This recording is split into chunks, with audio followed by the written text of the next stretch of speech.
촛불혁명은 대한민국의 주권이 국민에게서 나온다는 사실을 새삼 확인시킨 민주의 축제였습니다. 그 시각 태극기 집회에서는 계엄을 선포해 군이 나서야 한다는 요구가 쏟아졌습니다. 박근혜 대통령이 기각되는 것은 100% 확신합니다, 여러분. 계엄령이 아니고는 이 난국을 수습할 수 없습니다, 여러분. 늦기 전에 선포하라. 늦기 전에 선포하라. 국회를 해산해야 됩니까? 안 해야 됩니까? 해야 합니다. 계엄령을 해서 사기 탄핵을 진행한 234명의 이 간첩들을, 이 종북 세력들을 죽이면 되는 것입니다. 그러면 국회 해산이 이루어지는 겁니다. 자, 계엄령을 선포하라. 헌법재판소의 탄핵 심판을 앞둔 3월 초. 미국에서 발행되는 썬데이 저널 USA가 충격적인 보도를 했습니다. 한국의 보수 세력이 계엄령과 위수령을 발령할 것이란 보도였습니다. 대체 무슨 근거로 이 같은 기사를 실었을까? 제보는 처음에 어떻게 접하게 되셨나요? 자기가 기무사 사람이라고는 얘기는 안 하고 군 관계자의 쉽게 말하면 시나리오의 일원이다. 작성의 팀의 일원이다라고 설명하면서 두 번 다시는 이런 그 불행한 사태가 되풀이되지 않기 위해서 우리가 제보를 하게 된 거다. 당시에 그 군 관계자 한국에 방위 사업하는 사람들이 미국에 많습니다. 무기 사업하는 사람. 그 사람들을 크로스 체크를 해보니까 어느 정도 신빙성이 있는 얘기다. 지금 군 조직이 굉장히 흔들리고 있다. 그로부터 1년이 지났습니다. 국군 기무사령부가 지난해 실제로 위수령과 계엄령을 검토한 사실이 드러났습니다. 한 시민단체가 기무사의 계엄 관련 문건을 공개하면서 파장이 더욱 커졌습니다. 시민단체는 이 문건들이 촛불 시위를 제압하기 위한 친위 쿠데타 계획이라고 진단했습니다. 이것은 반란을, 즉 친위 쿠데타를 미리 치밀하게 계획했다는 것을 의미하는 것입니다. 전 세계가 놀랄 만큼 평화롭게 진행된 촛불혁명. 나라의 주인인 국민들의 축제가 군에 의해 진압되는 위태로운 시나리오도 존재했던 것입니다.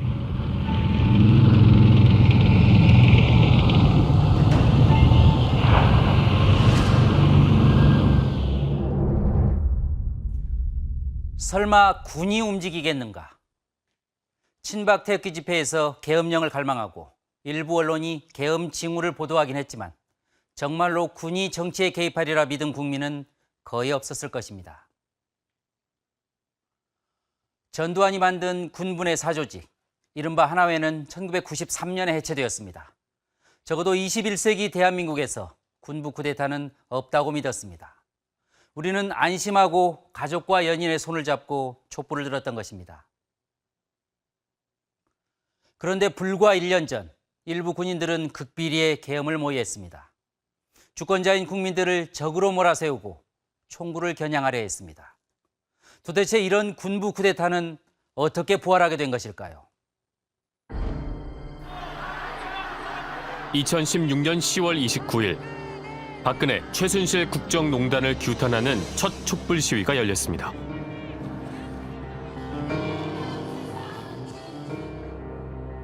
그로부터 5일이 지난 11월 3일 국군 기무사령부는 군 통수권자 안위를 위한 군의 역할이라는 문건을 작성합니다. 국방장관은 상황이 극도로 악화되어 질서 유지가 어렵다고 판단될 경우 대통령에게 계엄 선포를 건의한다고 되어 있습니다. 대통령의 하야, 유고 등 국면별 대비 방안도 검토했습니다. 촛불 집회가 10월 29일 날 시행된 지 한 5일 정도 경과된 시점입니다. 그 시점에 이미 계엄에 대한 구체적인 계획을 기무사에서 입안을 하였습니다. 그렇다면은 그 이너서클에서는 최순실 그 사건에 대해서 정면 돌파하기로 결심하지 않은 이상 계엄이라는 단어를 갖다가 쓸 수 없는 거거든요. 그래서 11월 3일이라는 시점을 주목해야 된다고 생각합니다. 그 무렵 국방부에서는 위수령에 의해 군을 출동시킬 방안을 검토했습니다. 위수령은 국회의 동의 없이도 군을 치안에 동원할 수 있는 법령입니다. 군이 인신 구속까지 할 수 있어 위헌 논란이 제기된 법안이었습니다.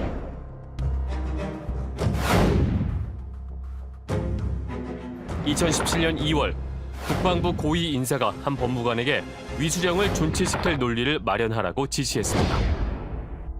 당시 법무관은 부정적인 견해를 밝혔다고 합니다. 그러자 고위 인사가 비상사태 시 위수령에 근거하여 군을 출동하는 것이 가능하지 않느냐고 압박했다고 합니다. 법률가로서만 이거는 좀 맞지 않다. 이게 왜냐하면 위수령이라는 게 그 법대 1학년생들 다 알거든요. 이게 뭐 모법이 있어야 되지 않습니까? 이게 위수령에 모법이 없거든요. 대통령령만 딱 하나 있고 내용도 좀 황당하게 그지없고 그런 것인데 이거를 합리화시키는 논리를 도저히 만들어낼 수 없다. 그건 지금 와서 드러난 사실들을 보면 아찔하죠. 결국 국방부 고위 인사는 다른 법무관을 시켜 위수령을 존치하는 것이 필요하다는 취지의 보고서를 제출했습니다. 헌법재판소의 탄핵 심판을 앞둔 3월 초, 김 의사는 현 시국 관련 대비 계획이란 문건을 작성합니다. 탄핵이 기각되면 촛불 시민들이 혁명을 주장할 것이라고 진단했습니다. 이에 대비한 비상조치로 위수령을 검토했습니다. 특히 육군참모총장은 병력을 출동시킬 권한이 없다는 사실을 전제하면서도 육참 총장이 병력 출동을 승인한 후 합참의장과 장관의 승인을 받는 방안을 제시했습니다. 병력 출동 시 육군 총장 승인 후 합참의장, 국방장관 별도 승인을 받아 논란 소지를 해소한다. 이거 굉장히 문제 있는 부분이라고 생각하거든요. 왜냐하면 군령권이 육군 참모총장한테 없습니다. 그래도 일단 총장이 병력을 출동시킨 다음에 나중에 합참의장과 국방부 장관 별도 승인을 얻겠다. 거꾸로 돼야 되는 거죠. 국방부 장관, 합참의장의 지시를 받고 육군 총장이 위수령을 발령을 하면 되는데 위수령을 먼저 육군 총장이 발령해서 병력을 출동시킨 다음에 그 다음에 국방부 장관의 승인을 받겠다. 이거는 지휘권 침해예요. 이것을 군형법상 반란죄라고 합니다. 위수령 발령을 계획하며 1971년 박정희 전 대통령이 내렸던 위수령 담화문까지 검토했습니다.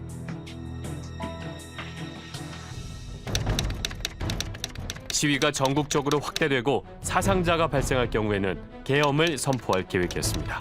계엄 사령관은 육군 참모총장을 임명한다고 적시했습니다. 현행 계엄 실무 편람에는 합참의장이 계엄 사령관을 맡도록 되어 있습니다. 그런데 김 의사는 상관인 합참의장을 제쳐두고 그 아래에 있는 육군 참모총장이 계엄 사령관을 맡도록 했습니다. 그러니까 일단 육군 참모총장이 계엄 사령관에 앉는다. 갑자기 그 카드를 꺼내 들었다는 게 이해가 안 되거든요. 왜냐하면 불경스러운 거예요. 삼성 장군 주제에.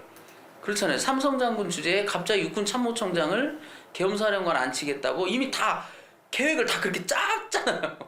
초기 단계에서 검토 수준이 아니라 이미 다 그런 계획을 짜가지고 심지어 포고문이나 이런 것도 계엄사령관, 육군 참모총장, 대장 아무개로 만들어 버렸잖아요. 이걸 과연 기무사령부가 아무리 그 군대 최고 정보기관이라 하더라도 쉽게 결정할 수 있겠냐는 거예요. 가이드라인이 있었다. 누군가와 의사소통을 했지 않냐는 거죠. 계엄군은 최강의 전력으로 편성했습니다. 기계화 6개 사단과 기갑 2개 여단, 특전 6개 여단으로 계엄군을 구성하기로 했습니다.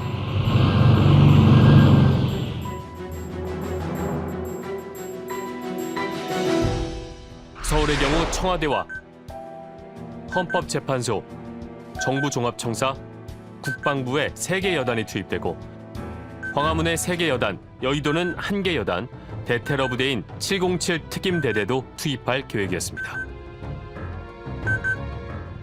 무장도 하지 않은 단순히 촛불을 들었던 이런 국민을 상대로 해서 대한민국에서 가장 강력한 무장을 갖춘 전차와 탱크 등으로 무장을 갖춘 기계와 보병사단을 투입하고 그리고 대한민국에서 육군에서 가장 전투력이 뛰어나다는 공격적이라는 특전사를 투입하고 거기에 대한민국에서 최정예라는 대테러 그다음에 요인 암살 그리고 거기는 저격총이 많아요.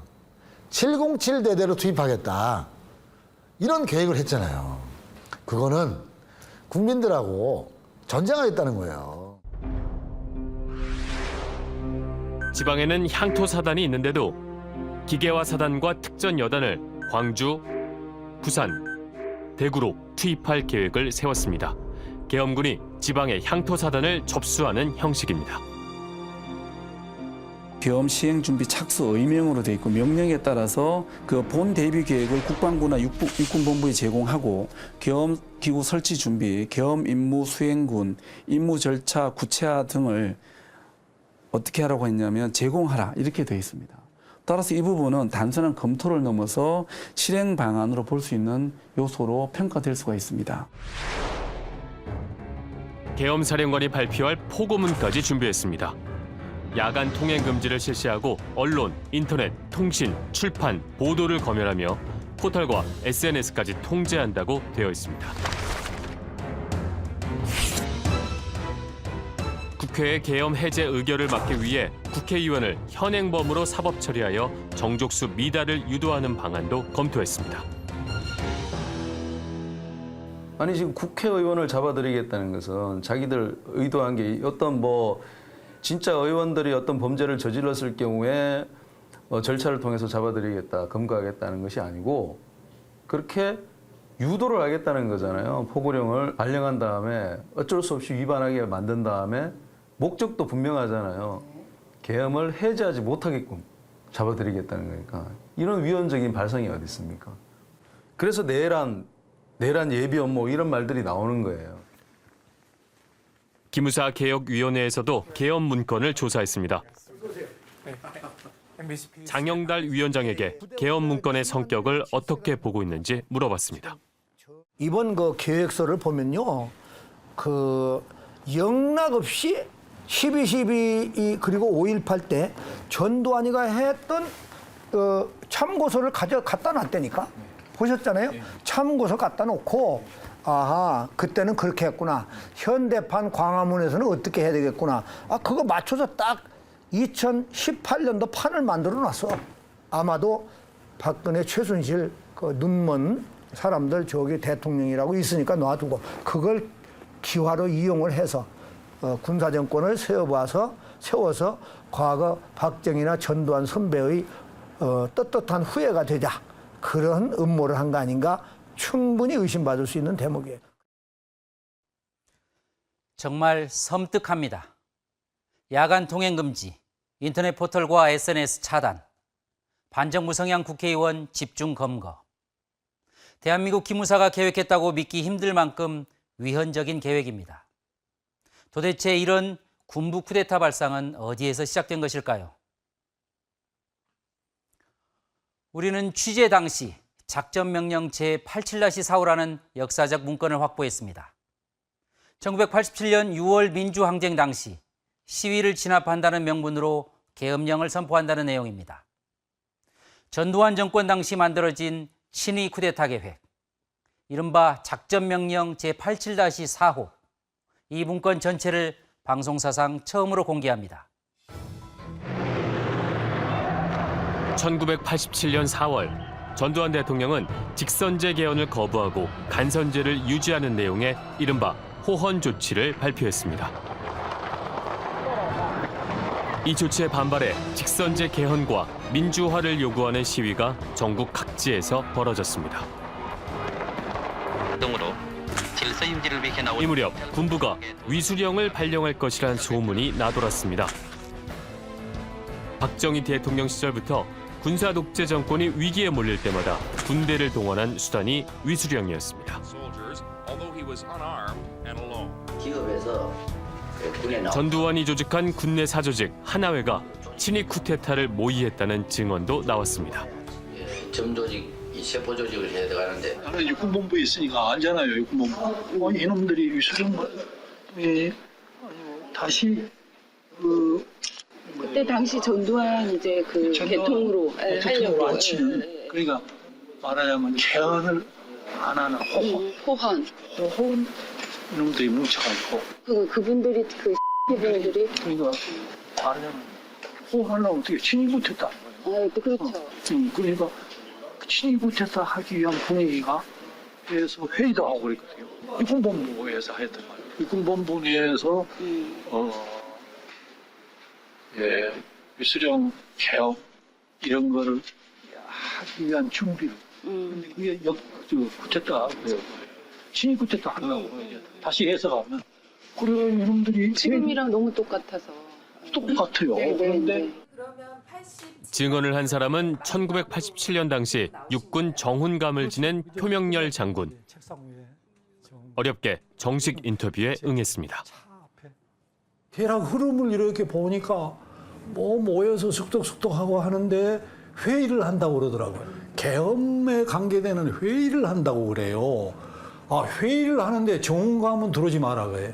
원래 정감은 꼭 참석을 해요. 왜냐하면 계엄을 선포하려면은 언론을 장악해야 되는데, 그러니까 그 규정에도 정훈감은 언론처장을 하게 돼 있어요. 전두환 대통령이 호언을 발표한 이후라고 보면 되나요? 전인가요? 호언을 해야 되겠다 한 이후이지요. 이후에. 예. 그러면 적어도 4월에서 6월 사이네요. 그렇죠. 육군본부 참모부장들이 거의 17기가 주도하고 있었고요. 주였고요. 또 17기에 그런 야심가들이 또 있었고요. 또 12.12 광주 학살을 성공시키는 것을 그들이 눈으로 봤고. 근무지 이탈 등 온갖 하나회가 위수령을 발령해 민주화 시위를 진압하고 군사 독재를 연장시키려 한다는 소문도 돌았습니다. 육사 15기 하나회 멤버인 민병돈 장군도 위수령 소문을 들었다고 합니다. 당시 민병돈 장군은 특전사령관이었습니다.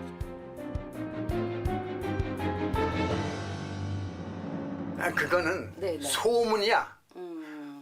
위수령이 하달든이 아니고 그럴 것이라는 소문이야. 네네. 나도 소문을 들은 거야. 소문은 들으셨어요. 육본에 그런 분위기가 있다라는 소문. 육본뿐이 아니라 일반적으로 이 수도권 부대에서 야 이제 위수령 내린다 이런 소문이 있었어. 17기를 좀 주축으로 그런 위수령을 얘기가 있었다고 하더라고요. 그게 육사 출신이 어느 특정 기에서 위수령을 뭐 준비하고 뭐 이건 상상도 할 수 없는 일이고 이건 소설 중에서도 아주 삼류 소설이야. 그냥 이 동료들끼리 만나면 야야 이거 뭐 위수령이 뭐 내릴 것 같다 뭐 이런 얘기지. 이렇게 풍문으로. 그게 무슨 근거가 있는 얘기가 아니야. 한간에는 민병돈 특전사령관이 위수령 출동을 거부했다는 소문도 있었습니다. 전두환 대통령에 반대했다, 옳지 않다라고 하셨거든요. 전두환 대통령한테 반대한 게 아니야. 그럼 얘기 좀 해주세요. 그때 상황을. 아니 대통령의 부하인데 그렇잖아. 이 장군들 사령관들은 군 최고 통수권자가 누구야? 대통령 아니야? 그 헌법에 나와 있잖아. 대통령이 국군 사령관이야. 근데 어떻게 대통령한테 그래? 그게 아니야. 대통령한테는 복종해야지. 그러나 부하로서 바람직하지 못한 지시나 명령은 건의를 할 수가 있어. 지금 이 상황에서 이게 적합하지가 않습니다. 그 정도지. 내가 대통령한테 반대했다. 아니야. 네, 증거를 보여줄게. 어떤 증거를 보여주실까요? 네네네. 계엄령. 아 예. 위수령이 아니라 계엄령을 내린 증거가 있다는 것입니다. 아 이게 87년도라고 적혀 있네요. 오퍼레이션 작전 오더. 오더. 약자로. 명령이지. 작전명 87년도 작전명령. 민병돈 장군은 30년 동안 보관해온 비밀 문서를 취재진에게 공개했습니다. 1987년 작성된 계엄 작전 명령이었습니다. 그때 이미 위수령이 내릴 것이다 그렇게 들었는데 받아놓고 보니까 이게 위수령이 아니라 계엄령이더라고. 이건 최고 아니야 계엄령이면. 그 이걸 딱 보니까 이게 이제 육군본부를 통해서 내려온 거야. 아, 그때 당시 그러면 그 자료인가요? 응? 그 자료예요? 내가 받은 명령서인데 움직이는 부대에만 내려온 거야. 움직이는 부대. 그러니까 계엄군. 계엄에 따라서 움직이는 부대. 계엄군 부대에만 내려온 거야. 그러니까 특전 부대라는 건 계엄군 중에서는 핵심되는 부대 아니야. 그렇죠. 그 명령서가 참모총장을 통해서 내려온 거야. 그래서 육군본부 이렇게 돼 있잖아. 그러네요. 여기도 2급 비밀이라고 적혀있네요. 비밀이야. 그래서 이런 소가 거기에 돼 있어. 군사 2급 비밀 작전명령 제87-4호. 어쩌면 세상에 단 한 부뿐인 문서일지도 모릅니다. 문서는 계엄 작전명령 5장, 출동부대 소요진압작전 간 행동지침 9장 등 총 13장이었습니다. 군문제 전문가들에게 문서 분석을 의뢰했습니다. 전직 권익위 국방담당 조사관 김영수, 군검사 장영진, 군판사 김상호 등 3분을 모셨습니다. 문서는 첫 장부터 예사롭지 않은 비밀을 담고 있었습니다.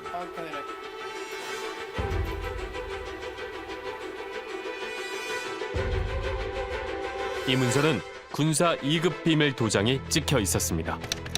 문서가 작성된 것은 87년 6월 19일 서울 용산 육군본부.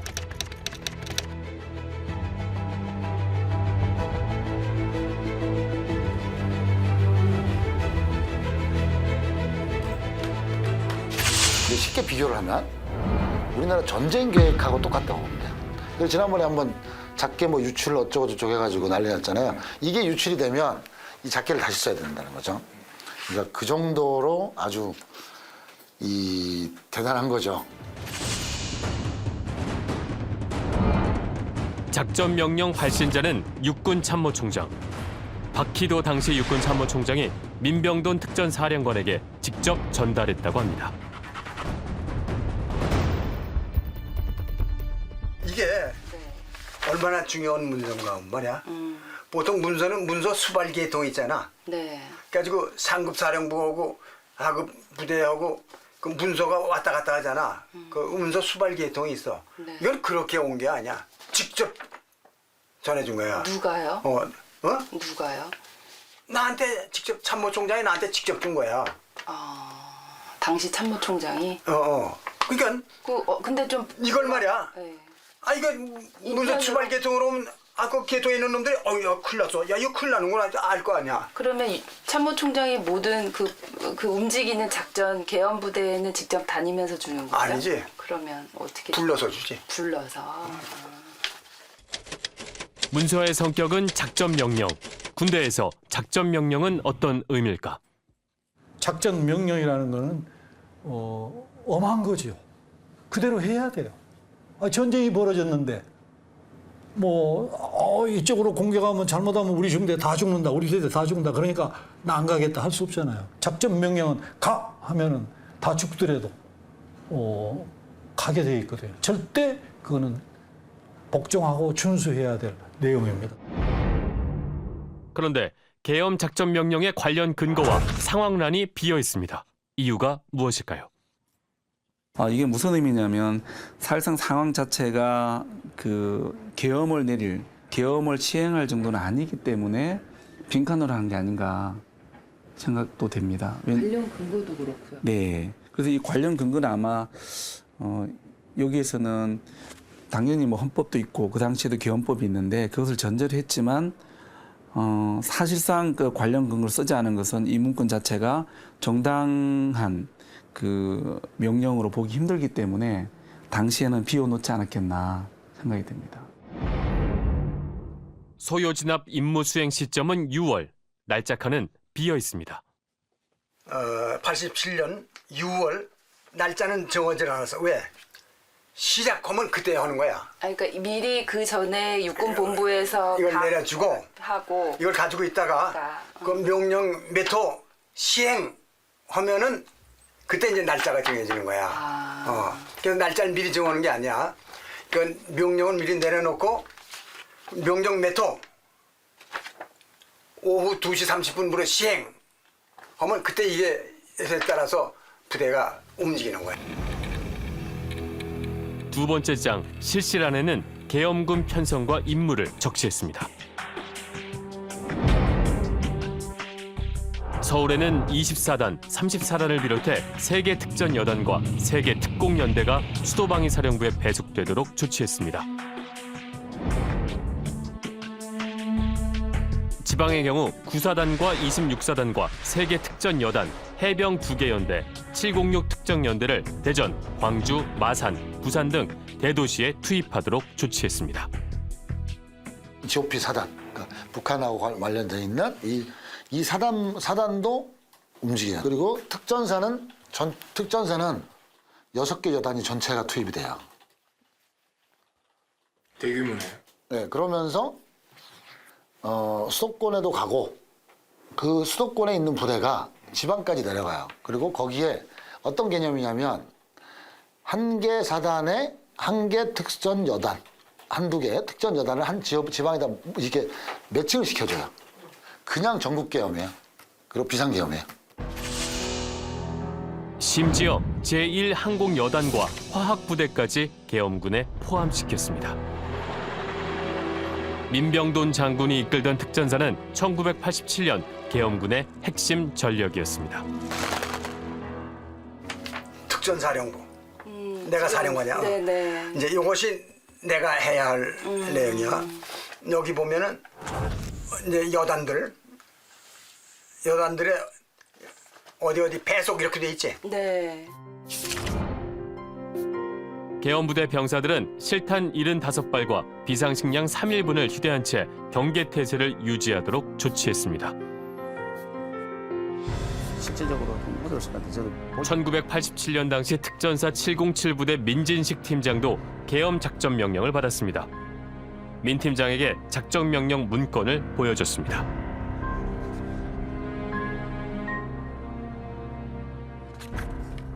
이건 뭐 그 당시에 실제로 내려왔던 문서죠. 실제로 내려왔던 문서다. 그럼요. 우리가 임무를 저는 연세대학교 투입하는 걸로. 임무를 실제 수행 그렇죠. 스탠바이 상태로 연세대에 가서 계셨던 건가요? 가진 않고 우리도 이제 예비니까 이제 출동 준비를 하고 있었는데 다행스럽게 이제 해결돼서 707은 안 나간 거죠. 그때 당시 굉장히 급박했겠네요. 작전 명령 제 87-4호라고 이제 나와서. 그렇죠.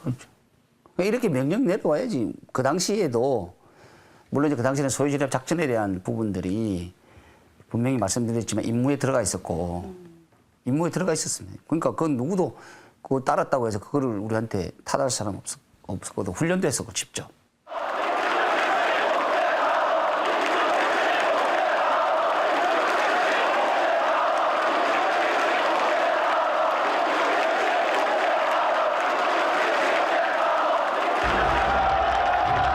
계엄군은 당시 민주화를 요구하던 학생, 시민들을 폭도로 규정했습니다. 가스탄 발사 등 폭도의 전투 의지를 약화시킨 후 진압봉을 사용한다. 발포 명령은 6본 건의 후 승인하에 조치한다. 초기에 강력하고 완벽한 작전을 실시한다고 돼 있습니다. 시민들을 폭도로 규정해 발포까지 계획한 것입니다. 시민을 상대로 강력한 공격 부대를 투입한다는 점에서 1987년과 2017년 두 개의 계엄 문건은 비슷한 양상을 보이고 있습니다. 2017년은 이제 그 87년 문건이 상당히 그게 포함이 되어 있다고 할 정도로 약간 유사한 측면이 상당히 많다고 할 수가 있습니다. 시위가 국가 교란 상태나 내전 상태를 볼 수 없음에도 불구하고 계엄으로 가려고 했다는 것 자체가 상황적 요소로서 비슷하고 기본적으로 이 부대 배치라든지 이런 전반적 작전 개념은 상당히 유사하다. 1987년과 2017년 계엄령 계획, 30년의 시차를 두고 작성된 두 문건은 놀랍도록 유사했습니다. 그중 가장 눈길을 끄는 것은 서울과 부산, 광주에 공수부대 특전여단을 투입하는 작전입니다. 전시 상황에 적진에 침투하는 공격형 부대가 바로 공수부대입니다. 왜 이런 특수부대를 투입하려고 했던 것일까요? 광주 민주화운동 당시에도 공수부대가 남쪽으로 내려갔습니다. 이른바 충정작전입니다. 그리고 광주의 학살 현장에서 공수부대는 특별한 역할을 수행하게 됩니다. 만약 작전명령 제87-45를 따라 공수부대가 작전을 펼쳤을 때 어떤 비극이 일어나게 될지 취재했습니다. 1980년 광주에 투입된 공수부대가 민주화 운동을 진압하는 장면입니다. 공격적인 특수전 부대가 시위 진압에 투입될 경우 어떤 양상이 벌어질지 단적으로 보여줍니다. 그로부터 7년이 지난 1987년, 전두환 정권은 또다시 특전사를 광주와 부산, 마산에 투입할 계획을 세웠습니다. 부마 항쟁과 광주의 상처가 채 아물기도 전이었습니다. 어떻게 하냐면 5.18 광주 민주항쟁 때도 그런 거예요. 과도하게 진압을 하거나 아니면 거기에서 공작을 하는 겁니다. 그래서 경찰을 다치게 하거나 누군가가 피를 보게 만들죠. 그러면서 진압군이 다치는 겁니다. 그러면 진압군이 과도하게 진압하죠. 그러면 시민들이 그거에 대한 분노를 못 참는 거죠. 피가 피를 부르는 겁니다. 엄청난 피가 흐르고 시민군과 계엄군이 시가지 전투를 하는 이런 양상까지 만들어질 수가 있다라는 거죠. 그래서 이 계엄군의 부대 성격이 그래서 중요한 겁니다. 80년 광주에서도 첫 희생자가 발생한 후 시위가 한층 격화됐습니다. 리어카 이거 시신 두고 실린 게 있어요. 수박 500원 해갖고. 그 시신을 보고 참여하게 됐었는데 그때 당시 이제 그 학생권에 있던 이제 친구를 만나요. 그 일반 시민들하고 죽어간 뒤 우리도 총기가 있어갔다 그래가지고 그날은 하고 21일 날 저희들이 이제 하순 경찰서로 무기를 털러 가요. 전두환 등 신군부는 생명을 지키기 위해 무장한 시민들을 폭도로 매도했습니다. 무력 진압의 명분을 만든 것입니다. 그런 후 헬기와 탱크를 동원해 무차별 학살을 자행했습니다. 이 과정에서 수많은 시민이 희생됐습니다.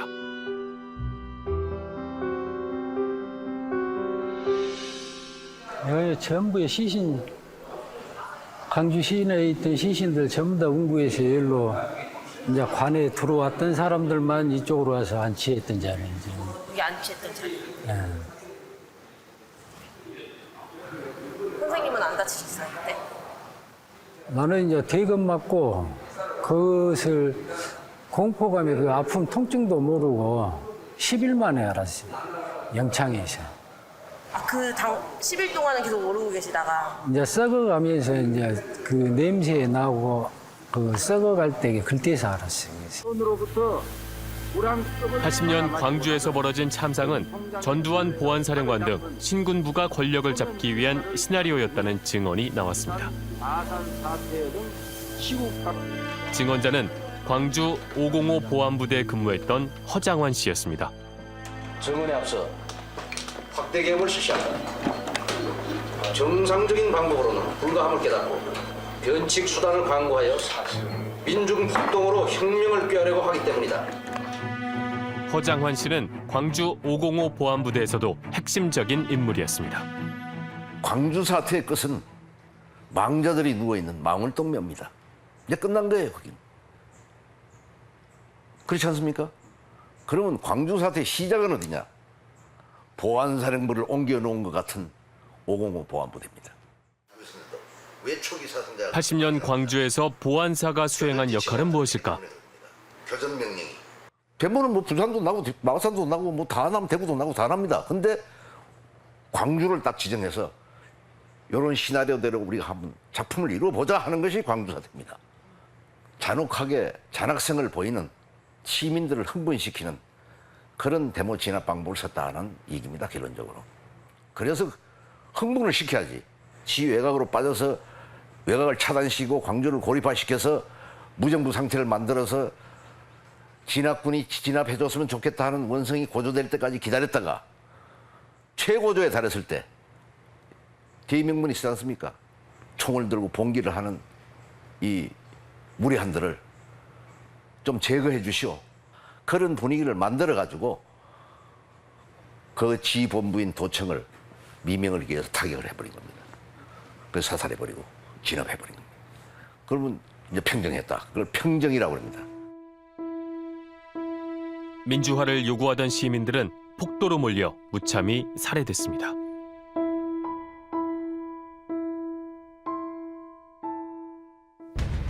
대통령 가까이 대요. 앞으로 총. 이제 광주 민주화 운동을 진압한 여세를 몰아 전두환은 대통령에 올랐습니다. 그리고 1987년 계엄 작전 명령에서 다시 광주에 특전사를 투입할 계획을 세웠습니다. 그로부터 30년이 지난 2017년 기무사가 또다시 광주에 특전사를 투입할 계획을 세운 것입니다. 또 11공수 강주 투입하고 24단 강주로 이러고 또 내려보내고 그런 거 보니까 이게 만약에 제대로 시행이 됐더라 그러면 아마 5.18보다 더 많은 시민들이 죽었을 수도 있다라는 생각이 딱 들더라고.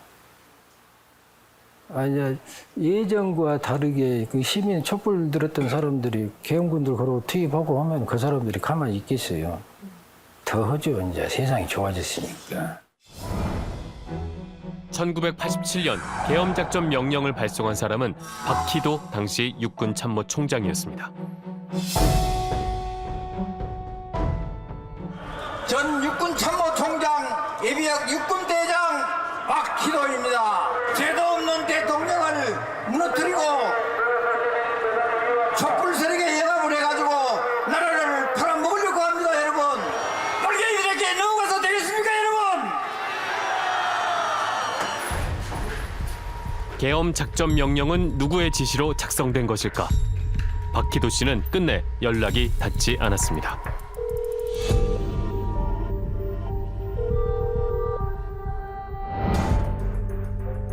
(1987년) 계엄 작전 명령 주무관은 작전 참모부장 이문석 장군이었습니다. 이문석 장군은 퇴역 후 총무처 장관을 역임했습니다. 작전 명령 작성 경위를 듣기 위해 이문석 장군을 찾아갔습니다. 혹시 단분이 남겠습니다. 네. 저희가 옛날 군대 관련된 것을 여쭤보려고.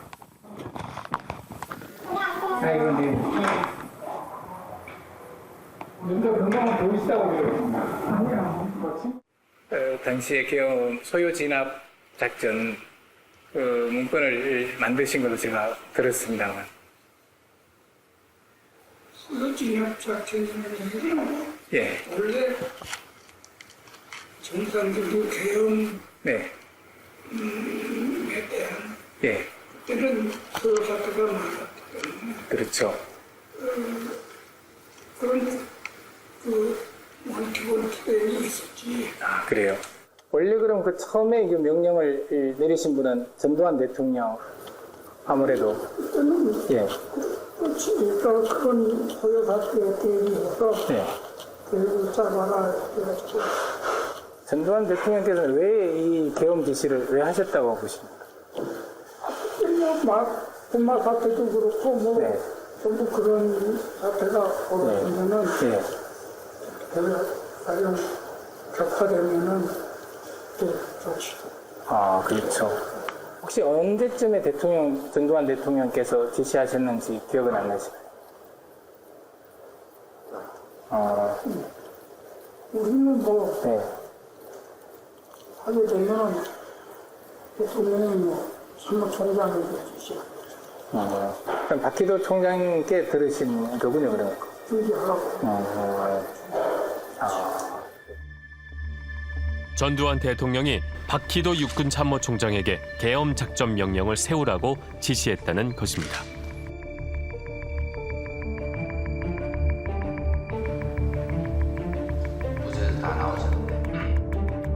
전두환 전 대통령은 87년 6월 항쟁 당시 군을 동원할 계획을 세운 적이 없다고 주장해 왔습니다.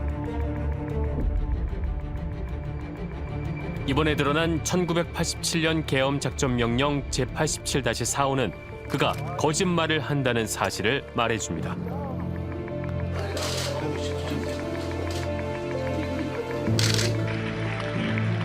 국무회의에서 계엄을 의결하기도 전에 군을 동원해 시민을 겨냥한 작전명령 제87-4호. 12.12 사태에 이어 전두환이 기획한 두 번째 군부 쿠데타였습니다. 1987년 만들어진 작전명령 제87-4호, 그리고 2017년 기무사가 만든 계엄령 계획. 30년 세월에도 불구하고 정치 권력을 엿보는 군부의 욕망은 사그라들지 않았습니다. 지금은 구속되어 있는 이명박, 박근혜 전 대통령. 어쩌면 두 대통령의 집권 시기에 일어났던 비민주적인 모습 중에 가장 극단적으로 드러난 것이 바로 기무사의 계엄 계획일 것입니다. 그리고 우리는 그 군부 쿠데타의 뿌리가 전두환 정권에 닿아 있음을 확인했습니다. 1987년 그리고 2017년 계엄을 모의한 주동자들은 누구이며 그들은 어떤 처벌을 받아야 할까요? 저희는 이른바 정치 군인들의 실체를 더 깊숙이 취재했습니다. 계속되는 군부 쿠데타 2부도 주목해 주십시오.